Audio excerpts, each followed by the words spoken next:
కర్మేంద్రియాణి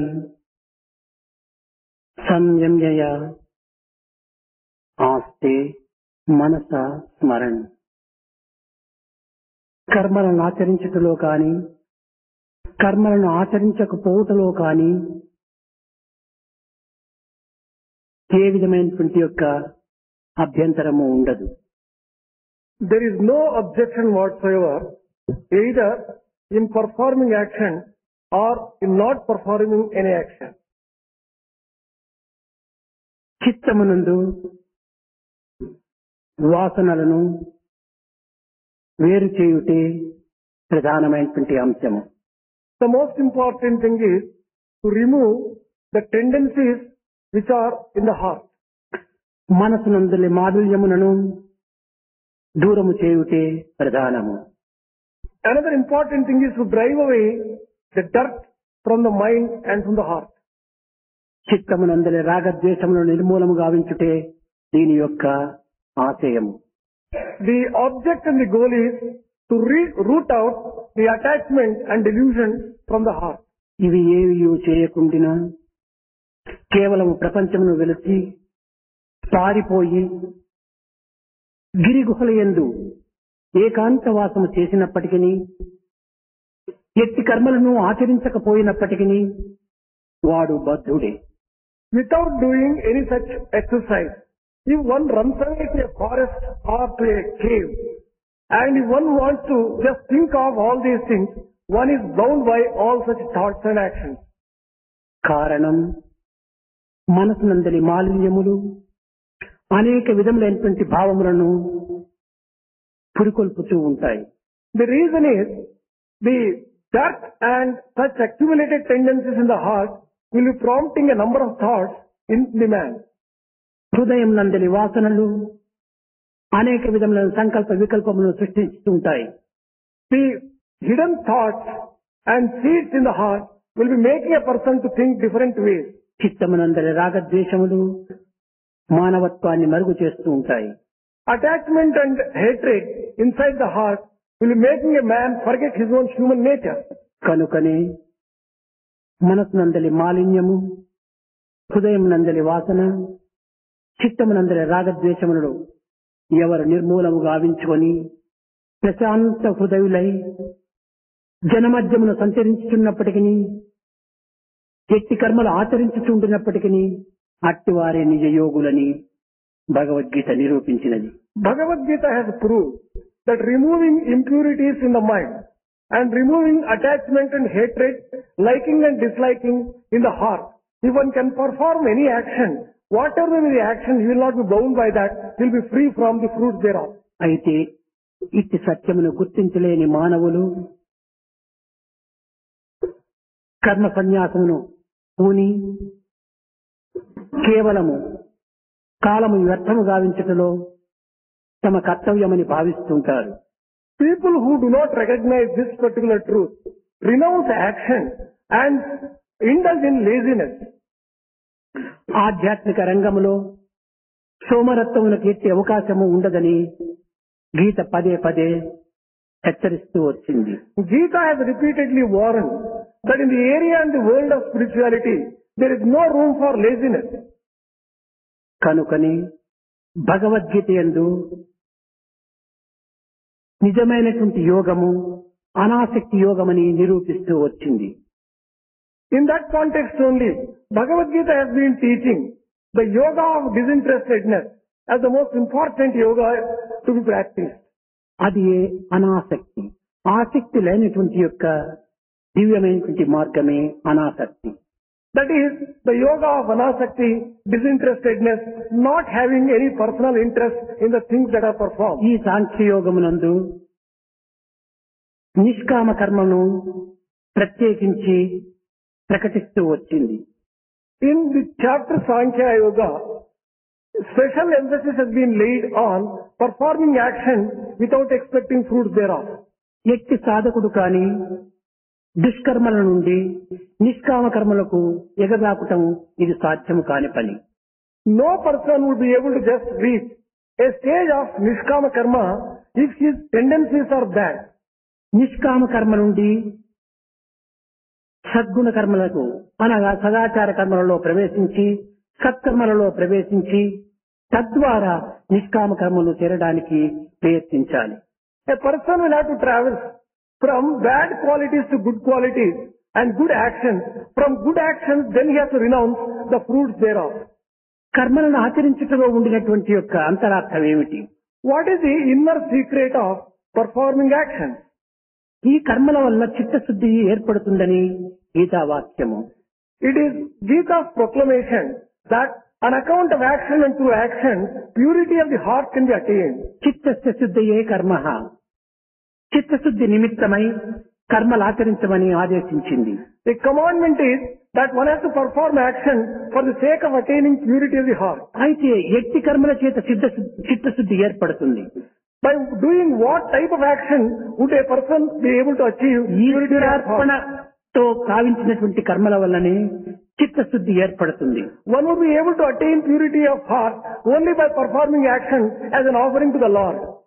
ఈ ఈశ్వరార్పణ బుద్ధితో గావించినటువంటి ప్రతి కర్మ కూడాను ఇది చిత్తమునందు పవిత్రత ఏర్పరుస్తుంది. Every action performed as an offering to the God will bring about purity of the heart.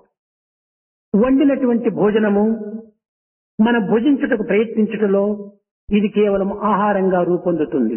When food which is cooked is taken as is eaten, it becomes only food.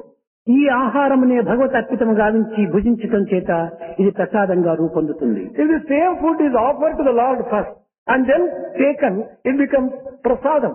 కనుకనే మానవుడు సకర్మల ద్వారా ఆచరించేటువంటి ప్రతి ఒక్క క్రియ కూడాను ఇది కర్మ రూపాన్ని ధరిస్తుంది. Therefore, whatever action is performed by man, it becomes a mere action and karma. దైవార్పిత బుద్ధితో గావించినటువంటి ప్రతి చిన్న కర్మ కూడాను ఇది కర్మయోగంగా కానీ లేక పవిత్రమైనటువంటి యొక్క యజ్ఞంగా కానీ రూపొందుతుంది. Even if it is a small action, if it is performed as an offering to the God, it becomes karma yoga, a yoga of action and also yajna itself. ఇట్టి కర్మయోగము చేతనే చిత్తశుద్ధి ప్రాప్తిస్తుంది. Only through such yoga of action would a person be able to attain purity of heart. భగవంతునికి అర్పితం గావించవలసినటువంటి కర్మలు ఎట్టి స్థితిలో ఉండాలి. In that case, what are the qualifications and what are the features of actions which can be offered to the God? పవిత్రమైనటువంటివిగా ఉండాలి. How sacred should they be? సామాన్యమైన మానవులకు ఏదో చిన్న పదార్థమును మనం అందించినప్పుడే అది ఉత్తమమైనదిగాను పవిత్రమైనదిగాను కొంత ఉపయోగకరమైనదిగాను ఉంటుండాలి. Even when a small object is offered to an ordinary individual, the object must be having some utility and some purity and some sacredness. అలాంటి స్థితిలో దైవమునకు అర్పించేటువంటి కర్మలు ఇంకెంత పవిత్రమైనటువంటిగా ఉండాలి. That being so, if you are offering to the Lord Himself, how pure and sacred the action ఎంతటి should be. పరిశుద్ధమైనటివిగా ఉండాలి. How pure they should be. ఎంతటి సార్థకమైనటివిగా ఉండాలి. How extremely self-fulfilled should they be. భగవంతునికి అర్పించట లోపల ఏ పని అంటే ఆ పని, ఎట్టి వస్తువు అంటే అట్టి వస్తువును అర్పించుటకు ప్రయత్నించరాదు. One should not make an effort on offering all types of actions and all types of objects as an offering to the Lord. కనుకనే భగవంతునికి అర్పించినటువంటి కర్మలు సత్కర్మలుగాను పవిత్రమైన కర్మలుగాను ఆదర్శవంతమైన కర్మలుగాను రూపొందించుకోవాలి. Therefore, if you want to offer actions to the Lord, you must make them pure, you must make them sacred, you must make them great before you offer. ఒక భగవంతునికి ఒక పుష్పము అర్పితం చేయాలంటే ఆ పుష్పమునందు ఉండేటటువంటి క్రిములను మనం వేరు చేసి దానిని పరిశుద్ధపరిచి ఆ పుష్పమును భగవత్ అర్పితం గావిస్తాం. If you want to offer a flower to the Lord, you remove the insects in the flower and make it pure, then only you offer it to the Lord. కనుక మనము చేయు ప్రతి కర్మ కూడాను భగవత్ అర్పితమైనటువంటి పుష్పంగా రూపొందాలి. Every action which you perform should become a flower which can be offered to the Lord. పుష్పములో సుగంధము చేరినట్టుగా మన కర్మల్లో పవిత్ర భావములు చేరాలి. Just as fragrance is inherent in the flower offered to God, so the actions must be sacred. పుష్పము ఏ విధమైనటువంటి అందాన్ని అలంకరింపుతుందో అదే విధంగానే మానవుని యొక్క కర్మలు కూడాను పరిశుద్ధమైనట్టుగాను ఒక మార్గదర్శకమైనట్టుగాను నిరూపించాలి. Just as a flower which is to be offered to the Lord must be pure and beautiful, so also the action must be sacred and pure. ఇట్టి కర్మలను భగవత్ అర్పితము గావించడమే భగవద్గీత యొక్క నిజ యోగము. The true yoga of Bhagavad Gita is to prompt us to offer such actions to the Lord. జ్ఞానాజ్ఞానమును వేరు చేసి Distinguishing between wise things and unwise things, జ్ఞానమును అజ్ఞానమును తెలుసుకొని understanding wisdom and ignorance. జ్ఞానమును జ్ఞానంతో లయము గావించడమే సాంఖ్యము. Sankhya refers to merging wisdom with wisdom. కనుక సాంఖ్యయోగం అనగా జ్ఞానమును జ్ఞానముతో లయము గావించుకునేటువంటి విధానమే సాంఖ్యము. Sankhya refers to the method of merging wisdom with wisdom. ఈశ్వరానుభూతిని పొందగోరు వారు మొట్టమొదట కొన్ని ప్రధానమైనటువంటి లక్షణములను కూడాను కలిగి ఉంటుండాలి. People who want to experience the Lord must develop and have a few important characteristic features. ఓర్పు, The qualities are patience, పట్టుదల, determination, శారీర మానసిక పరిశుద్ధము, purity of the body and the mind, ఆవేదనతో కూడినటువంటి ప్రేమ, love full of yearning, ఇంకా సత్సంపత్తి. ఇది శమ, దమము, ఉపరతి, తితిక్ష, శ్రద్ధ, సమాధానం. the 6 types of wealth: Shama, Dama, Uparati, Titiksha, Shraddha, Samadhana. ఇక్కడ ఓర్పు. Patience here. ఓర్పు అనేటువంటిది ప్రతి మానవునికి ప్రధానముగా ఉండవలసినటువంటి లక్షణం. Patience and forbearance is a very important characteristic which every person should have. ఈ ఓర్పును కోల్పోవటం చేతనే రాజులు భ్రష్టులయ్యారు. Kings have been destroyed because they have lost this ఈ particular quality. ఓర్పును కోల్పోవటం చేతనే ఋషులు కూడాను భ్రష్టులయ్యారు. Great rishis also were destroyed because they lost this particular quality of ఈ patience. ఓర్పును కోల్పోవటం చేతనే పండితులు కూడాను పతనమయ్యారు. Scholars also came to ruin because they lost this particular ఈ quality. ఓర్పు అనేటువంటిది ప్రధానమైన కవచంగా మనం తీసుకోవాలి. This particular quality of patience must be taken as an important shield and an armor. ఓర్పునే లేకుండా మానవత్వమునకే ఏమాత్రము విలువ రాణించదు. There would be no value whatsoever to humanity and human beings if they do not have ఈ patience. ఓర్పు అనేటువంటిది కేవలం స్థిత ప్రజ్ఞలకు ప్రధానమైనటువంటి యొక్క గుణముగా రూపొందుతుంది. This particular quality of patience is an important quality for Sthita Prajna. ఈ ఓర్పునే లేకుండా మనము దీనిని సాధించలేము. Without having this particular quality of patience, we would not be able to attain that. ఈ ఓర్పునకు మనము పట్టుదల అనేటువంటిది ప్రధానమైనటువంటి లక్షణము. Resolute nature and determination is a very important ఈ precondition. పట్టుదలను కేవలము మూర్ఖమైనటువంటి పట్టుదలగా ఉంటుండకూడదు. The resolute nature should not be associated with foolishness. పవిత్రమైన కార్యములు యందు, In the sacred tasks, పారమార్థికమైనటువంటి విషయములందు, in the matters relating to spirituality, ఇది ఏమాత్రం కూడాను తాము చలించక, భ్రమించక, స్థిరత్వమును కలిగి ఉండేటువంటి యొక్క భావమును మానవునికి పట్టుదల అని చెప్తూ వచ్చారు. man's firmness and resolute nature may be described as the one which is undeluded, which is full of firmness, which in these respects, ఎన్ని విధములైనటువంటి ఇబ్బందులు మనకు ప్రాప్తించినప్పటికీ, whatever obstacles you may get, ఎన్ని విధములైనటువంటి యొక్క అనానుకూలం మనకు సంభవించినప్పటికీ, whatever troubles and problems you may face, పట్టిన పవిత్రమైన కార్యమును సాధించేటువంటి విషయంలో మనకు పట్టుదల అత్యవసరము. we should have that firmness in achieving and accomplishing the task which we have undertaken. పట్టుదలనే లేకుండా ఓర్పునకు బలమే ఉండదు. If we do not have determination, this patience will not have its own strength. ఓర్పు, పట్టుదల రెండు కూడాను ఒక జమట బిడ్డలు.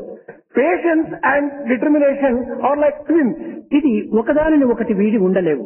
One cannot live without the other. పట్టుదల వీడించమా ఓర్పు అనేటువంటి మనం బలహీనం పొందుతాము. Without determination, the patience will not be able to establish itself well. ఓర్పును కోల్పోతిమా పట్టుదల అనేటువంటిది అంతర్ధానం అయిపోతుంది. If we lose patience, determination also will not be there. ఇంకా శారీర మానసిక పరిశుద్ధములు. Then purity of the body and mind. శారీరమును మనం ఏ విధంగా పరిస్థితులు గావించుకుంటున్నామో, మానసిక సంబంధమైనటువంటి యొక్క ప్రవర్తనలు కూడాను, భావములు కూడాను మనం పరిశుద్ధము గావించుకున్నటకు తగిన ప్రయత్నం చేయాలి. Just as we undertake various acts to purify our body, so also we should undertake certain acts to purify our mind. ఇందులో రాగద్వేషములు, In that, attachment and liking and dislike, అభిమాన మమకారములు,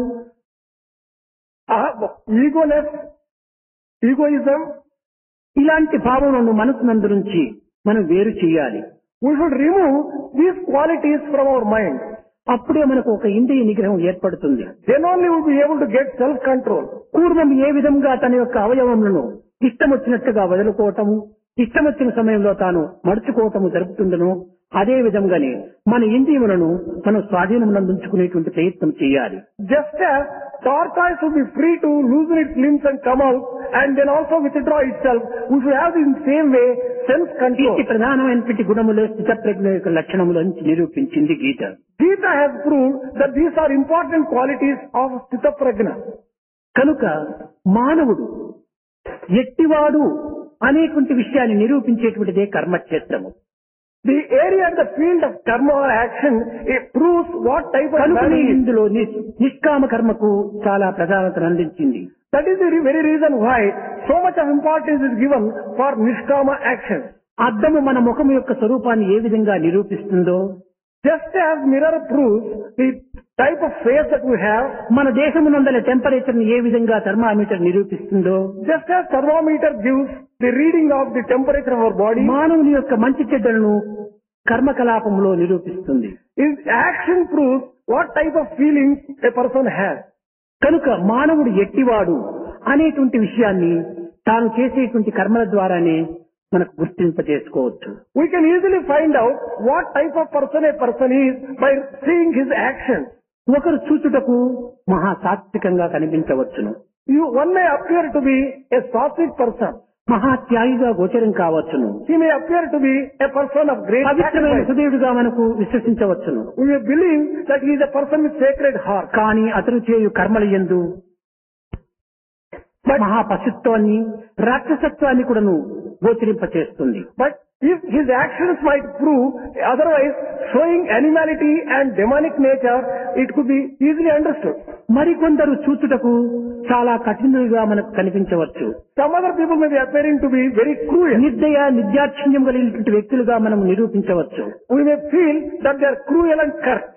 కానీ కర్మ మార్గములో వారు సాత్వికమైన దయాప్రేమల చేత ఆచరించేటువంటి వృత్తులను పట్టి అతను సాత్వికుడని భావించవచ్చు. But if those people in their actions exhibit compassion and such other great qualities, they may be described A as వ్యక్తి sattvic. రజోగుణం నందున్నాడా, లేక సాత్వికం నందున్నాడా, తామసికం నందున్నాడా అనేటువంటి విషయాన్ని వారు ఆచరించేటువంటి కర్మల ద్వారానే మనకు స్పష్టమవుతుంది. If you want to decide whether a particular person is sattvic nature, rajasic or tamasic, based upon the actions they perform, you can decide so. కనుక కర్మక్షేత్రం అనేటువంటిది మానవుని యొక్క ధర్మ ప్రవృత్తులను నిరూపించేటువంటి యొక్క శక్తి సామర్థ్యం కలిగినటువంటి అనేటువంటిది భగవద్గీత స్పష్టం చేసింది. Bhagavad Gita has clarified that it is the field of action which shows whether a particular person is a sattvic or rajasic or tamasic. మానవుని యొక్క నిత్య జీవితం లోపల నిత్య కార్యాచరణలందు తాను ఆచరించవలసినటువంటి ప్రధానమైనటువంటి కర్తవ్యాలు నిరూపింపజేసేటువంటిది Bhagavad Gita. Bhagavad Gita has proved that what type of actions will have to be performed in daily life. సర్వసంగ పరిత్యాగై, లేక అరణ్యములు చేరమని, లేక సన్యాసమును పుచ్చుకోమని భగవద్గీత ఆదేశించటం లేదు. Bhagavad Gita has not commanded to renounce all the things, to take sannyasa or to go to forest. కర్మ మార్గము మానవునికి ప్రధానమైనటువంటి ధర్మమని కూడా నిరూపించింది. It has also proved it is an important duty and responsibility of every man to undertake action. ధర్మ మార్గమును ప్రవర్తించడమే జీవితం యొక్క మర్మమని కూడా బోధించింది. The secret of human life is to take to the path of dharma. This has been proved. జన్మ యొక్క ధర్మమును, ధర్మం యొక్క మర్మమును గుర్తించడమే మానవుని యొక్క కర్తవ్యం అని కూడా స్పష్టం చేసింది. It also has proved that it is the duty of human being to recognize the secret of life and secret of dharma. కర్మను వదలి క్షణమైన కూడాను కాయము నిల్చుటకు వీలు కాదు. It is impossible to sustain body with leaving entire action. కర్మాచరణ యందే తన యొక్క కర్తవ్యం ఇమిడి ఉన్నదని సత్యాన్ని నిరూపించింది. It has also proved the truth that the secret of human life lies in action. కనుకనే సామాన్యమైనటువంటి మానవుడు, సామాన్యమైన సాధకుడు మొట్టమొదట కర్మ మార్గమునందు తాను ప్రవేశించాలి. Therefore, every ordinary human being and sadhaka should enter in the area of action.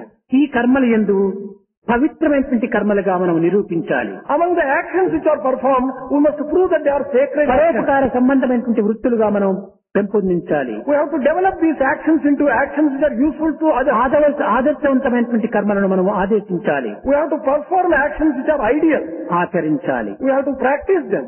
అప్పుడే ఇవి క్రమక్రమేణా సాత్విక భావంలో ప్రవేశించి తదుపరి నిష్కామ కర్మలో అవి ప్రకాశిస్తాయి. Only then these actions will enter into the area of sattvic and then they will become niskama actions. వాంఛలు లేకుండా ఎట్టి మానవుడు కూడాను కర్మను ఆచరించలేడు. No person will be able to perform action without desire. అయితే ఈ వాంఛలు భగవత్ప్రీత్యార్థమైనటువంటి వాంఛలుగా మనం రూపొందింప చేసుకోవాలి. We will have to just develop these actions and desires into desires which will be for the seeking of God. కనుకని దీనిని అనాసక్తి యోగం అని కూడాను పదే పదే నిరూపిస్తూ వచ్చాడు. This has also been proved repeatedly that this belongs to the yoga of anasakti, disinterestedness. ఇక్కడ మాయ అనేటువంటిది కొంతవరకును ఆవరిస్తుంది. Here, there will be the spell of Maya. ఆవరణ విక్షేపములు అనేటువంటిది దీనికి మూల కారణంగా నిలుస్తున్నాయి. There are two important things which form the basis of it, avarana and vikshepa. ఈ ఆవరణ విక్షేపములకు రూపము లేదు. There is no particular form for these two avarana. ఆవరణమనగా ఆవరించినటువంటిది, కప్పబడినటువంటిది. Avarana refers to the one which covers. ఏ విధంగా కప్పబడినటువంటిది? How does it cover? దేనితో కప్పబడినటువంటిది? With what does it cover? ఈ యొక్క కప్పబడినటువంటి దానిని మనం ఏ విధంగా దీన్ని తీసివేయాలి? How can we just uncover this particular thing which is covered? రూపమే లేనటువంటి దానిని మనం కప్పబడటం ఏమిటి? దీన్ని తీసివేయటం ఎట్లా? If it does not have form itself, how does it cover? How can it be removed? ఇది ఏ మాయ యొక్క స్వభావం. This is the very nature of Maya. దారి యందు పడినటువంటి త్రాడును, a rope which is lying on the road, చీకటిగా ఉన్న సమయంలో, in the time of darkness, ఇది పాము అని మనం భ్రమించాము. we are deluded with the feeling that it is a snake. అయితే ఇక్కడ ఆవరణం ఏమిటి? Then what is it that has covered ఉన్న it? త్రాడును పాము చేత కప్పబడినట్టుగా భ్రమిస్తున్నాము. We are deluded with the feeling that a rope is covered with the కానీ పాము ఉన్నదా? Is there snake? లేదు. There is no snake there. లేని దానిని కప్పబడించుకోవటము ఇది ఒక విధమైనటువంటి భ్రాంతి. How can that rope be covered with the thing which does not exist? It is delusion. ఈ భ్రాంతి ఏ సమయంలో మనకు ఆవరించినటువంటిది?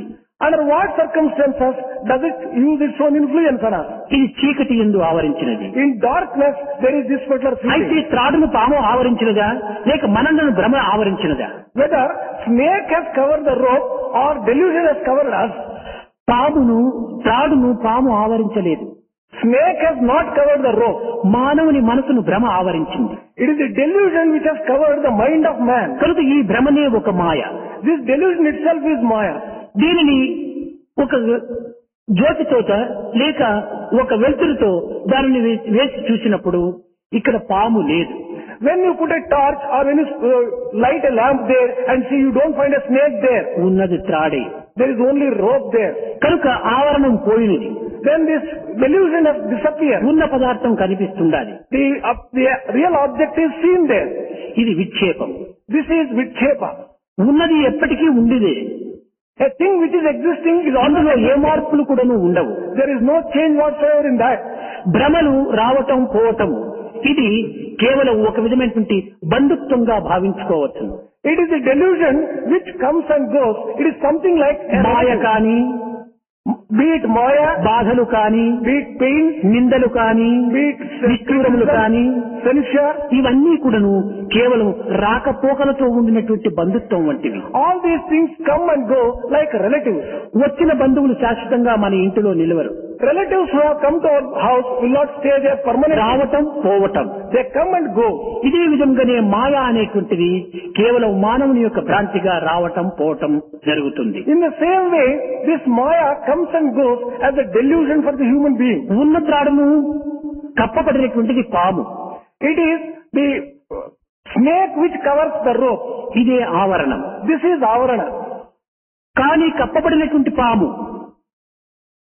వెలుతురుతో మనం చూడగలిగినప్పుడు లేకపోవటము, ఉన్నత్రాడు ఉండటమే విక్షేపము.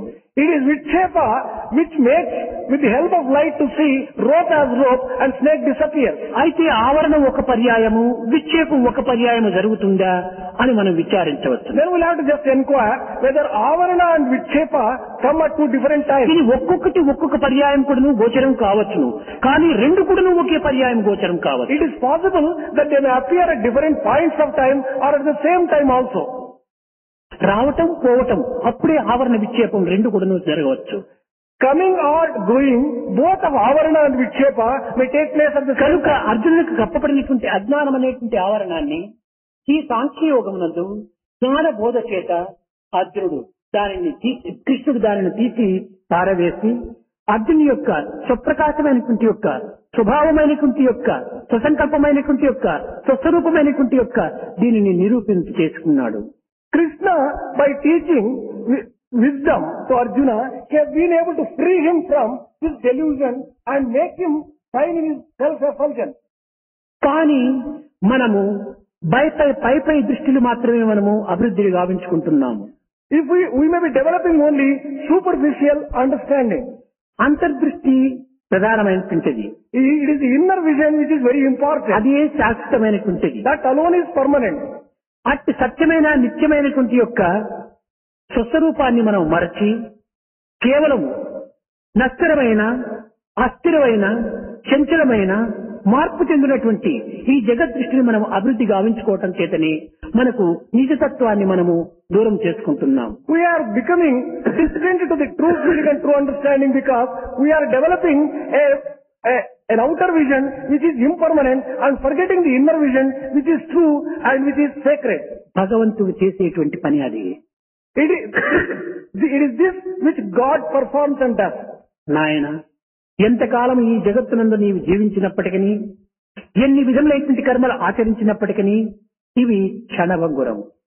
Child, for whatever time you may live in this world and whatever actions you perform, all A are విధమైనటువంటి temporary. బంధుత్వమును, అభిమానమును, మమకారమును అభివృద్ధి చేసుకుందువో ఇవన్నీ కూడా నువ్వు కదిలిపోయేటువంటివి.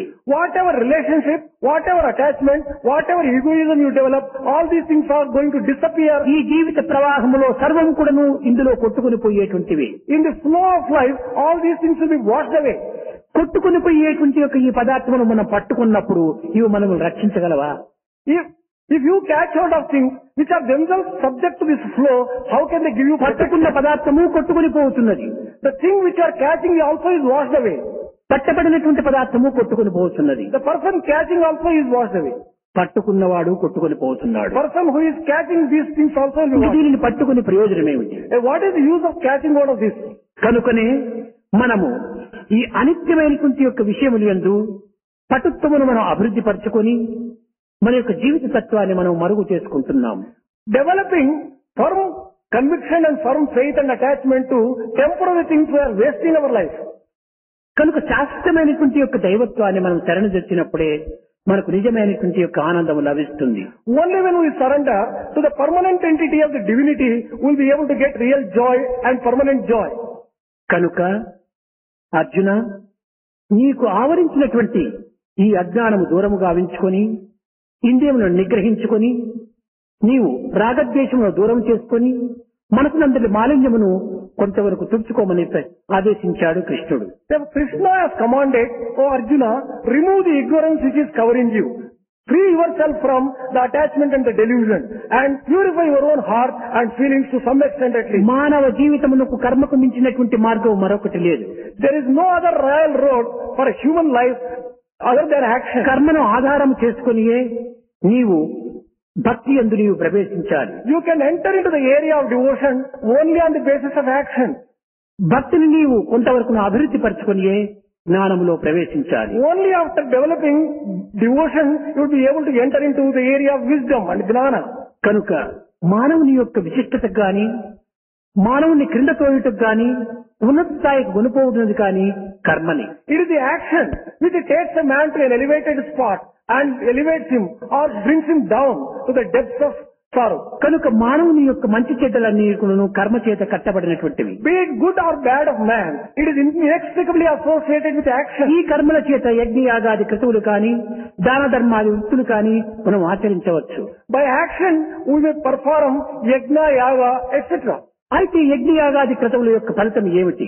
What is the result of performing yajna and ఇది yaga? కేవలము మోక్షమును చేర్చడం మాత్రమే, స్వర్గమును చేర్చడం మాత్రమే. All these things can take you only up to heaven. కానీ ఇంతకంటే ఉన్నతమైనటువంటి స్థాయి మరొకటి ఉన్నదని కృష్ణుడు హెచ్చరించాడు అర్జునులకు. Krishna has warned Arjuna that there is a stage far beyond heaven. యోగః కర్మ సుకౌశలం అన్నాడు.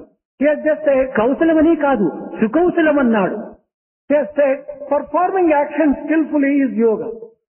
ఇంతకంటే ఉన్నతమైనటువంటి ఉత్తమమైనటువంటి స్థానం మరొకటి ఉన్నది నాయన.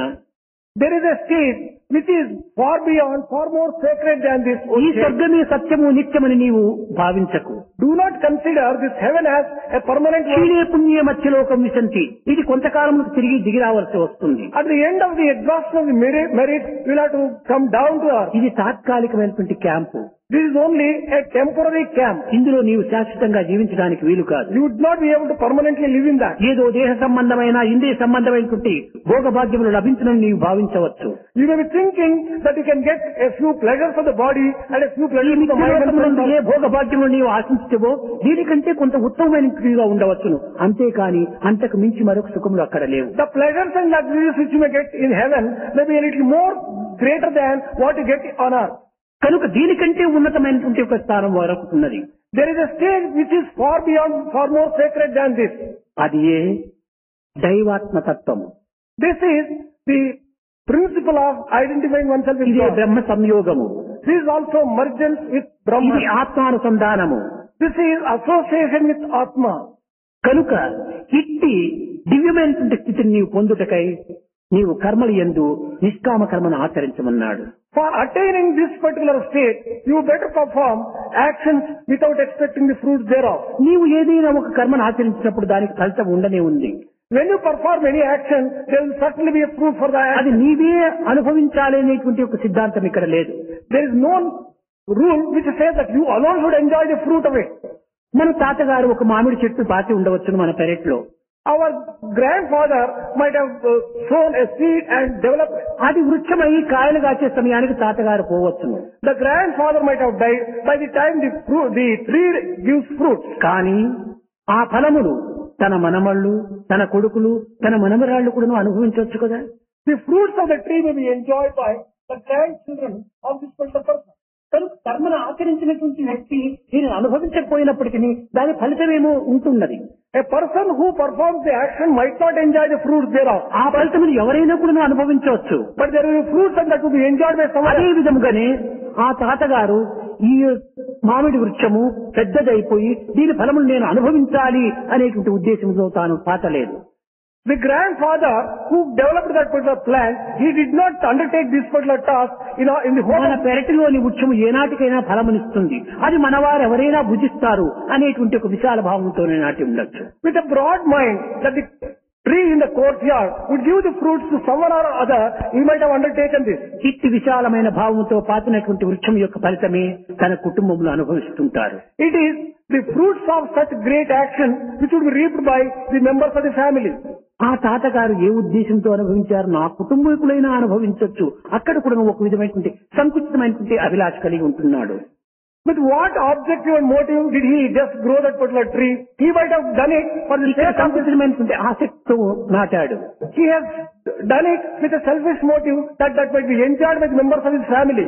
కానీ స్వార్థమైనటువంటి తనను తాను అనుభవించుకోవాలనేటువంటి స్వార్థం కంటే కొంతవరకు కుటుంబాన్ని కూడా నువ్వు విశాలం చేసుకోవటం ఇది కొంత ఉత్తమమైనటువంటి భావమే. The selfishness which is confined to his own enjoyment is much smaller compared to అయితే ఇంతకంటే ఉత్తమమైనటువంటి భావము ఎవరైనా అనుభవించని అనేటువంటి దీంట్లో భావమును అభివృద్ధి పరచుకోవటం మరింత ఉత్తమమైనటువంటి యొక్క స్థితి. a feeling which makes a person to undertake action for the sake and welfare of anyone else. This is a great action, great feeling. దీనిని దైవార్పిత భావంతో చేయటము మరింత విశాలంగా ఉంటుంటారు. Performing any action as an offering to the God is the greatest of all the actions. కనుకనే అన్నింటికంటే నిష్కామ కర్మ యందు ఆచరించవలసినటువంటిది దైవార్పితమైనటువంటి భావంతో సర్వకర్మలు కూడాను మనం అనాసక్తితో మనం ఆచరించాలి. Therefore, whatever actions are performed by us, we'll have to perform it as an offering to the God without expecting the fruits of action. కనుక బుద్ధి యోగము కంటే కూడాను అనాసక్తి యోగం అనేటువంటిది మహా పవిత్రమైనటువంటి అని కూడాను ఇందులో నిర్ణయం అవుతుంది. One can find out from this that it is Anasakti yoga is far superior to Buddhi బుద్ధి yoga. యోగమునందైనా కొంత విచారణ శక్తి కలుగుతుంది. In Buddhi yoga, there may be room for some kind of కానీ inquiry. బుద్ధి గ్రాహ్యం అతీంద్రియం. But intelligence grasp seems far beyond the mind. కనుక ఇక్కడ బుద్ధి కంటే ఉన్నతమైనటువంటిది ఉత్తమమైనటువంటిది అనాసక్తి. Therefore, Anasakti is greater than, అయితే ఇట్టి అనాసక్తి సామాన్య మానవులకు సాధ్యమయ్యేటువంటిది కాదు. but it is not easily amenable and accessible for ordinary people. సాధ్యము కాదని మనం విసర్జించరాదు. Just because it is not possible for us, we should not give up. క్రమక్రమేణా దానికి మనం సాధించడానికి ప్రయత్నించాలి. Gradually we should make an effort to achieve it. మనకు అసాధ్యమైనటువంటి కార్యములు ఎన్నిటినో మనం సాధన చేత సాధిస్తూ ఉన్నాము. With effort, quite a few impossible things are achieved. సాధనమున పనులు సమకూరు ధరలోన. With practice, we will be able to achieve many things. అయితే ఒక్కటి మాత్రం మనం లక్ష్యం ఉంచుకోవాలి. But we should keep one thing in our view. ఎక్కడ చూసినప్పటికీ ఉండినటువంటిది ఒకే తత్వము అనేటువంటి సత్యాన్ని గుర్తింపు చేసుకోవాలి. We have to recognize that it is the same principle which is existing all around. సర్వత్రా పంచభూతాని. All around there are 5 elements alone. అష్టం. ఈ ఆరోది లేదు అనేటువంటి దానిని మనం నిరూపించాలి. We should have to prove to ourselves that there is nothing like a 6th one. ఎక్కడ చూసినప్పటికీ నపాతాళే నభూతలే. పాతాళం నందు కానీ భూతలం నందు కానీ ఎక్కడ కూడాను 5 భూతముల కంటే మించినటువంటివి లేవు. Wherever you see, be it in the nether world or on the earth, you will find only these ఈ 5 elements. పంచభూతములు కూడాను పరమాత్మని యొక్క ప్రతిబింబములే. These 5 elements also are the reflections ఇవి and అంశములే. images of God. ఇవి అంశములే. These are all His aspects. కనుక అన్నింటిని కూడాను ఈ పంచభూతాత్మకంగా మనం భావించుకోవటము ఇదే భగవత్ ప్రీత్యార్థం కూడా అవుతుంది. Considering all these things as the aspects of God, this becomes an offering to the God. ఇలాంటి ఉన్నత భావమును ఉన్నత లక్ష్యమును మన యొక్క దృష్టిని ఉంచుకొని కర్మలు ఆచరించటం లోపల మనము సార్థకమైనటువంటి జీవులుగా తయారు కావాలి. We become sanctified human beings by performing the action, keeping such lofty ideals, lofty thoughts in our view. మనం పై దృష్టిని మాత్రమే అభివృద్ధి పరచుకోరాదు. We should not develop only external vision. ఒకానొక సమయంలో జనక మహారాజు పండిత మహాసభను ఏర్పాటు చేశాడు. Once upon a time, King Janaka had called the assembly of great scholars. ఇందులో గొప్ప గొప్ప పండితులంతా కూడాను అందులో ప్రవేశించారు. Great scholars participated in it. ప్రతివాద భయంకరులు కూడాను ప్రవేశించారు. People who are వాగ్ధోరణి లోపల జగత్తునంతా ఆడించేటువంటి ఒక శక్తి సామర్థ్యం కలిగినటువంటి వారు కూడాను ప్రవేశించారు. People who are extremely articulate in their arguments also భూమిని participated. కదిలింపచేసేటువంటి వారు కూడాను ప్రవేశించారు. People who are prepared to just fight me in the world, they also just వీరి ప్రతిజ్ఞలు పట్టుకు చూస్తే చాలా భయంకరమైనటువంటి స్థితి ఏర్పడుతుంది. సామాన్యమైనటువంటి మానవులు అందులో ప్రవేశించడానికి ఏమాత్రం అవకాశం లేదు. The assembly was such that there was no room for ordinary people to enter into. అందులో జనక మహారాజు యొక్క సమావేశం లోపల ఇది గొప్ప గొప్ప వారికి అవకాశం ఉంటుంటారు కానీ సామాన్యులకు ఇందులో ఏమాత్రం కూడా అవకాశం ఉండదు. In the assembly and in the meetings which are conducted by King Janaka, only great accomplished people will have an opportunity. ఇటువంటి మహా అద్భుతమైనటువంటి మహాసభ లోపల అష్టావక్రుడు ప్రవేశించడానికి ప్రయత్నించాడు. In such a great magnificent assembly, Ashtavakra tried to enter. అష్టావక్రుడిని వదిలేటువంటి వారెవరు? Who was prepared to leave Ashtavakra to enter into అతనికి ఎట్టి assembly? Recommendation లేదు. He did not have any recommendation whatsoever. అతనికి ఎట్టి సహాయము లేదు. He did not have any help. అతనికి దైవ సహాయం ఒక్కటే. The only help that he had was దాన్ని help of God. నమ్మినటువంటి వారికి ఎవరికి కూడా ఏ విధమైనటువంటి యొక్క నష్ట కష్టములను ప్రాప్తించవు. Whoever has firm faith in God will not be put to any subject. తాత్కాలికంగా అడ్డులు తగిలినప్పటికీ అది మున్ముందు విజయాన్ని సాధింపజేస్తుంది. Temporarily there may be some obstacles. At the end he is sure to కానీ achieve 3 success. దినములు జనక మహారాజు ద్వారం దగ్గర కావలిగాచాడు. 3 days he had to wait at the door of Janaka. ఈ సమావేశంలో పాల్గొనుటకై వెళ్లేటువంటి యొక్క మహా వీరులను కూడాను పండితులను కూడాను చూస్తూ వచ్చాడు. He was observing all those great scholars who were going to attend this meeting. ఏదో గొప్ప గొప్ప మహనీయులకంతా ఈ ప్రాప్తి లభిస్తుండాలి, నాకు కూడా నువ్వు సాధ్యమైతే లభించవచ్చునని కొంతవరకు సంకల్పాన్ని బలహీనం చేసుకోకుండా ఉన్నాడు. He was not prepared to give up his resolution, thinking that great scholars are of course entering, I will also get a chance. కానీ ఎవరో ఒక మహనీయుడు ఇతని యొక్క పరిస్థితిని చూసి జనక మహారాజునకు చెప్పాడు. One great person among the scholars looked at this particular person and his condition, and he informed this. ఇతను వయోవృద్ధుడు కాదు, He is not an elderly person. మధ్య వయస్కుడుగా ఉంటున్నాడు. He is a person of the middle age. ఇతనికి ఏమాత్రం కూడా అనుభవం లేనట్టుగా కనిపిస్తుండాలి. He does not seem to have much of experience. కానీ అనుభవమా నిరాభవమా అనేటువంటిది నిర్ణయించడం సాధ్యం కాదు. It is difficult to say whether he is having experience or he doesn't have. ఎట్టి పుట్టలో ఎట్టి పాముండును. We do not know what type of person he is. కనుక ఎలాంటి వ్యక్తి యందు ఎలాంటి పవిత్రమైనటువంటి యొక్క విషయములు వెలువడుతుందాయో గుర్తించుకోవాలని జనక మహారాజు అతనిలో లోపల ప్రవేశపెట్టాడు. జనక మహారాజు తన యొక్క స్థానంలో ఆసీనుడయ్యాడు. King Janaka took his seat. ఈ సమయం లోపల అష్టావక్రుడు ప్రవేశించాడు ఈ సమావేశంలో. At that time, Astavakra entered the hall.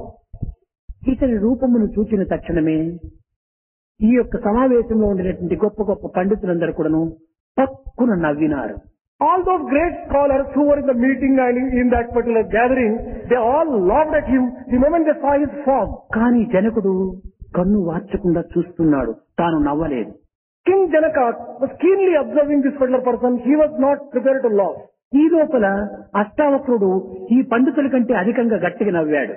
Meanwhile, what happened was, Astavakra began laughing louder than కానీ the పండితులకు scholars. ఆశ్చర్యం వేసింది. The scholars were surprised. మేము నవ్వటంలో ఒక కారణం లేకపోలేదు, There is a reason for our laughing. There is no. కానీ ఇతను నవ్వడానికి కారణం ఏమిటి? ఇది ఒక పెద్ద సమస్యగా ఏర్పడింది. It became a big problem for them as to why this man should laugh at us. ఇలాంటి వికార ఆకారంను చూసిన తక్షణమే ఎట్టి మనిషికైనా కూడాను తనకు తెలియకుండానే ఒక విధమైనటువంటి నవ్వు ప్రారంభం కావచ్చు. Whoever he be, when he looks at a crooked appearance and an appearance which is rather ugly, people will be forced to laugh. ఇది కేవలం అమాయకత్వంగా కూడాను మనం భావించవచ్చు. This may be considered as ignorance.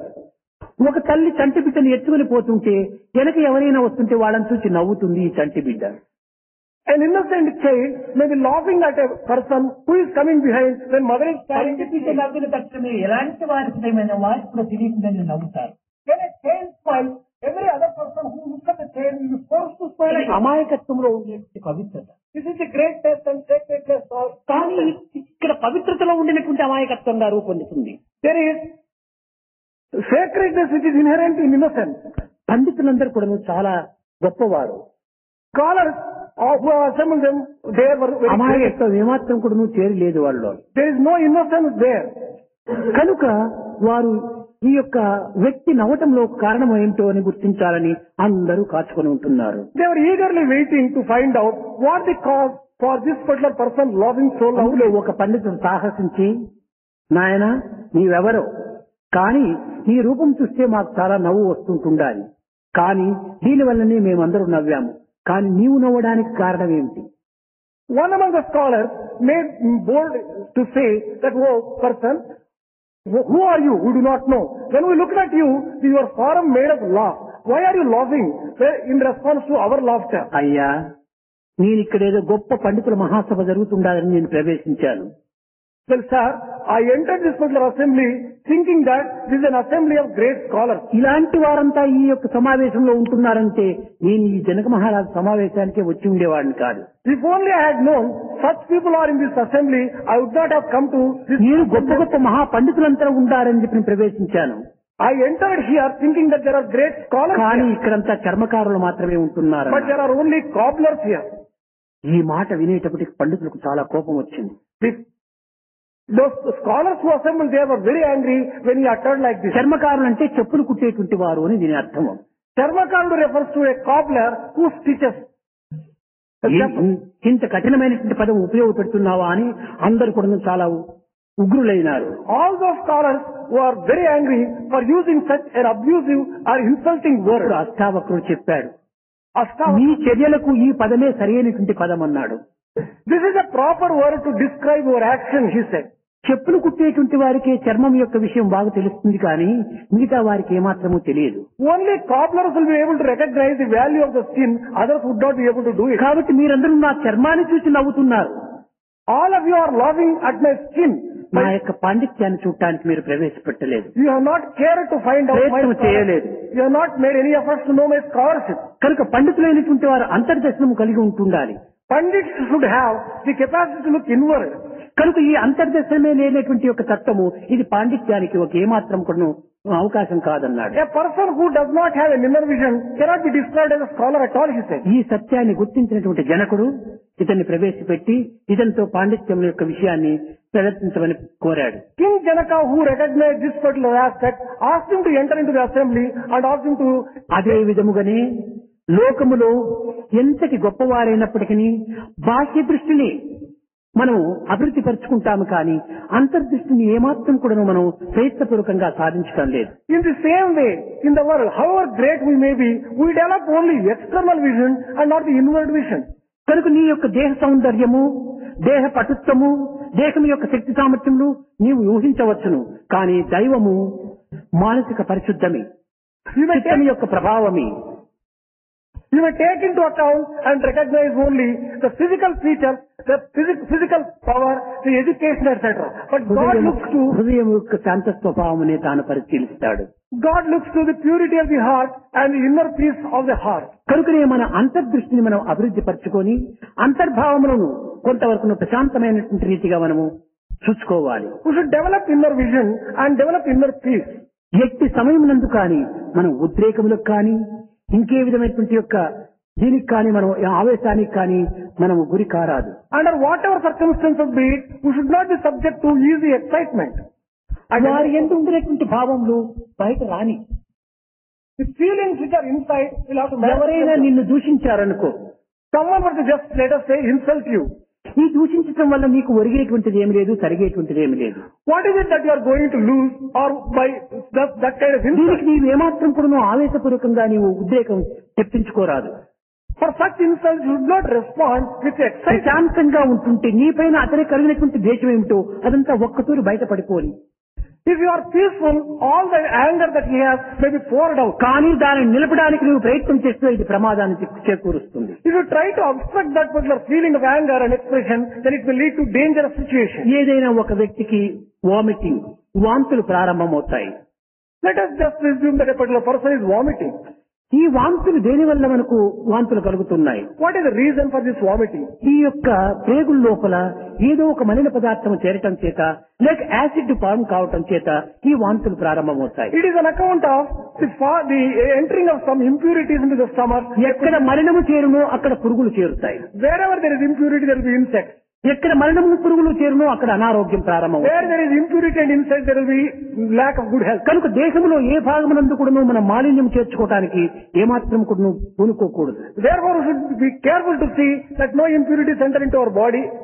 కనుకనే లోపల ఉండినటువంటి మాలిన్యం చేతనే ఈ విధమైనటువంటి వామిటింగ్ వస్తుంటాయి. On account of some impurity inside the system, there will be vomiting. ఈ సమయం లోపల మనం వానికి ఈ వాంతులు నిలపడానికి మందులు ఇవ్వరాదు. At such a time, we should not give medicine to stop his vomiting. మందులు ఇస్తే ఏమవుతుంది?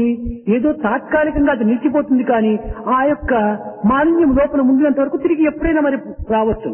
If you give medicine, the vomit may not come out, but that will be there in the stomach. కనుక ఆ మాలిన్యం బయట పడేంత వరకు నీవు ఏమాత్రం కూడా మందులు దానికి ఇవ్వరాదు. You should allow all the impurities to come out and you should not obstruct by giving medicine. పూర్తి వచ్చిన తర్వాత ఆ బలహీనత కావాల్సింటే నీవు బలాన్ని చేకూర్చు. After all these impurities are come out in the form of vomiting, then you can just give some medicine to give. ఈ యొక్క వాంతులు అయిన తర్వాత తాను బలహీనుడైపోతాడు.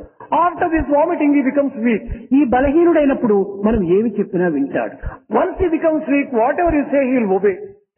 ఈ పద్ధతిని మనం అవలంబించాలి. We have to follow this particular procedure. వారు ఏమైనా చెప్పుతున్న సమయంలో దాన్ని మనం అడ్డు తగలకూడదు. Whenever a person is telling something, don't obstruct him. చెప్పుకొని తనలో ఉన్నటువంటి మాలిన్యం ఎంతవరకు అంత బయటపడిపోని. Whatever he wants to say, let him say as long as he wants to. Let all that come శాంతాన్ని out. వహించాలి. Until such time, we should have peace. ఈ శాంతమే మనకు సౌఖ్యము. This gives you joy. ఈ సౌఖ్యమే మనకు సంతోషము. The same joy ఈ gives you సంతోషమే happiness. మనకు స్వర్గము. This itself is heaven. ఇలాంటి స్వర్గతుల్యమైనటువంటి ఒక భావాన్ని మనం దూరం చేసుకుని ఏదో మనం అనవసరమైనటువంటి ఉద్రేకాల్లో మనం ప్రవేశించరాదు. Why should we become distant to such heavenly feelings, and why should we get ఈ subject to ఓర్పు excitement? అనేటువంటిది మానవునికి ప్రధానమైనటువంటి యొక్క గుణం. This quality of patience is a very important ఉన్న quality. సద్గుణములు అన్నింటికంటే కూడాను ఇదే చాలా గొప్ప గుణము. Of all the qualities, good qualities the person can have, patience is a అనేక very పర్యాలను important. చెప్పాను. Swami has said a number of times, Kshama Satyam, forbearance is truth, క్షమ ధర్మము, forbearance is క్షమ dharma, వేదము, forbearance is Kshama veda, అహింస, forbearance is non-violence, Kshama ధర్మంబు, forbearance is dharma Kshama also. సంతోషము, It also is joy. క్షమ సర్వము, It is everything. Kshama Sarvasvamu సర్వలోకములందు. It is everything in all the worlds put together. ఈ క్షమను మనము కలిగి ఉండినప్పుడే వానికి దమము ఉపరతి అన్ని కూడా ప్రవేశిస్తాయి. When a particular person has this kshama, then only he will be able to acquire the other things like dhamma, uparati and all the other things. కనుక దీనిని మనం లోపల పవిత్రమైనటువంటి యొక్క పరిశుద్ధంగా మనం భావించాలి. This must be considered as an inner purity. గుణమును మనం ఏనాడు మనం దూరం చేసుకుందామో అదే లోపల పరిశుద్ధము. Only when we free ourselves from bad qualities, that will bring పైపైన about purity. సోపులు పౌడర్లు వేసుకొని తిక్కొని కేవలం పవిత్రంగా ఒక వాసన ఉన్నంత వేసుకొని ఉండినంత మాత్రం అది పరిశుద్ధం కాదు. External application of soap, powders, etc. and such perfumes, they are not going to purify you internally. పైన శుద్ధం ప్రతి ఒక్కరూ గావించుకోవచ్చును. Externally we may purify ourselves. కానీ అంతర్శుద్ధి అతి అవసరమైనటువంటిది. Inner purity is కారణం extremely ఏమనగా important. అంతర్బహిష్ట సర్వవ్యాప్య నారాయణ, భగవంతుడు లోపల బయట ఉంటున్నాడు. The reason is, Lord is both inside and outside. కనుక భగవంతుడు ఉన్నటువంటి ప్రదేశాన్ని పవిత్రమైనటువంటి ప్రదేశంగా మనం నిరూపించాలి. The entire place where Lord ఇదే lives, పరిశుద్ధమైనటువంటి స్థానంగా మనం ఏర్పరచుకోవాలి. we have to purify it. బయట ప్రపంచం నందు ఉండేటువంటి ప్రపంచంలో భగవంతుడు మన గోచరం కాదు. The Lord in the external world may not be able to అంతర్భావం see. నందు ఉన్నటువంటి భగవంతుడే మనకు సర్వత్రా వెంట దంట ఇంట కంటి రెప్పవలే కాపాడుతూ ఉంటాడు. The indwelling God alone will be able to give you all protection, be it wherever you go.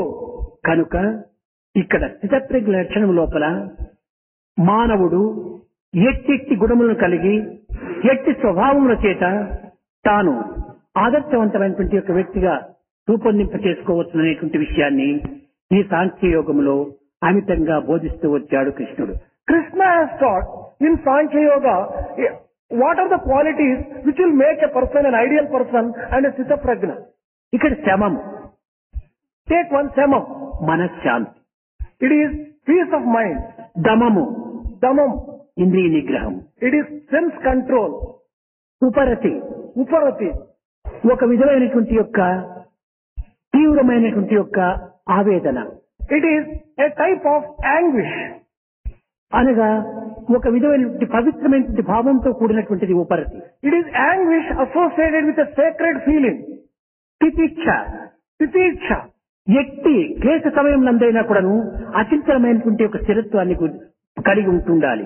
It is a feeling of steadiness under what ఎలాంటి బాధలు, circumstances. ఎలాంటి దుఃఖములు, ఎలాంటి విచారములు సంభవించినప్పటికీ ఏ మాత్రం కూడా చెలించినటువంటి యొక్క బుద్ధిని, భ్రమించినటువంటి మనసును కలిగి ఉంటుండాలి. Whatever be the test, whatever be the tribulations, whatever be the trying circumstances, having a steady mind, an undiluted mind, and an unwavering mind, this is uparati. తితిక్ష. Titiksha. ఉపరితి అనగా వాంఛలు ఎందు త్యాగము చేసుకోవటం. Uparati means renouncing desires. శ్రద్ధ అనగా గురువునందు కాని, పండితులు ఎందు కాని, తాను విశ్వసించినటువంటి పరమాత్మని ఎందు కాని నిశ్చలత్వం, ఆ వాక్యాన్ని ఒక శాస్త్రవాక్యము, భగవద్వాక్యాన్ని గాఢంగా విశ్వసించేటువంటి ఒక స్థితిని శ్రద్ధ అంటారు. Shraddha refers to having a firm faith in the words of the Guru, in the words of the scripture, in the words of great people. సమాధానం, Samadhana. ఈ సమాధానం అంటే ఏమిటంటే అన్నింటి ఎందుకు సంతృప్తి కలిగి ఉంటుండాలి. Samadhana refers to having contentment under all circumstances and in all things. ఇంతే కాదు, చిత్తేకాగ్రత అత్యవసరం. Not merely that, concentration of mind is ఈ extremely important. చిత్తేకాగ్రత ఉండినప్పుడే Only when a person has concentration of mind, మానవుని యందు అచంచలత్వము ఏర్పడుతుంది. man will be able to have firmness, steadiness. అచంచలత్వం ఏర్పడినప్పుడే Only when he has steadiness, మానవుని యందు ఒక విధమైనటువంటి యొక్క తీవ్రమైనటువంటి యొక్క శ్రద్ధ మనకు చేకూరుతుంది. Then only he will be able to develop firm faith. ఈ తీవ్రమైనటువంటి శ్రద్ధ బయలుదేరినప్పుడే వాంఛలు యందు కొంతవరకు విరక్తి కలుగుతుంది. Only when he has intense faith, he will be able to develop. వాంఛలు యందు విరక్తి కలిగినప్పుడే ఇంద్రియమును తమంతట తామే నిగ్రహించుకోవడానికి అవకాశం ఏర్పడుతుంది. When one has disgust for desires of the objects of the world, ఇంద్రియ నిగ్రహం కలిగినప్పుడే మనశ్శాంతి చేకూరుతుంది. then only he will have self control, and then only he will have peace of మనశ్శాంతి mind. చేకూర్చినప్పుడు అంతర్బహిర్ పరిశుద్ధం ఏర్పడుతుంది. When there is peace of mind, there is inner and outer purity. అంతర్బహిర్ పరిశుద్ధం ఏర్పడినప్పుడు ఓర్పు సహజంగా మన స్వరూపమైపోతుంది. When there is inner and outer purity, patience will become automatic second nature. కనుకనే ఈ 5 విధములైనటువంటి భావములు సాధకుడు అత్యవసరంగా సాధించాలి అని నిరూపించాడు. Therefore, every sadhaka has been asked to practice these 5 types of qualities. కేవలం శ్లోకములు కంఠస్థం చేసినంత మాత్రమున మనకు ఏమాత్రము ఫలితం రాదు. By hearting and memorizing these slokams, one would not be able to achieve it. కంఠస్థము చేయటంతో పాటు 1-2 విషయాలైనా మన నిత్య జీవితంలో మనము నిరూపించాలి. Along with memorizing these slokams, 1 or 2 things at least should be practiced in daily life. అప్పుడే గీతా మకరందము మన హృదయమును చేరగలదు. Then only the fragrance of Gita will be able to enter into our heart.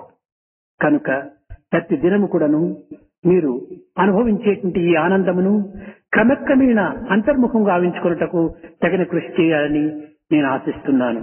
Swami is just wishing that all this great joy which we are enjoying every day, we'll have to practice by making it inward property of our own self.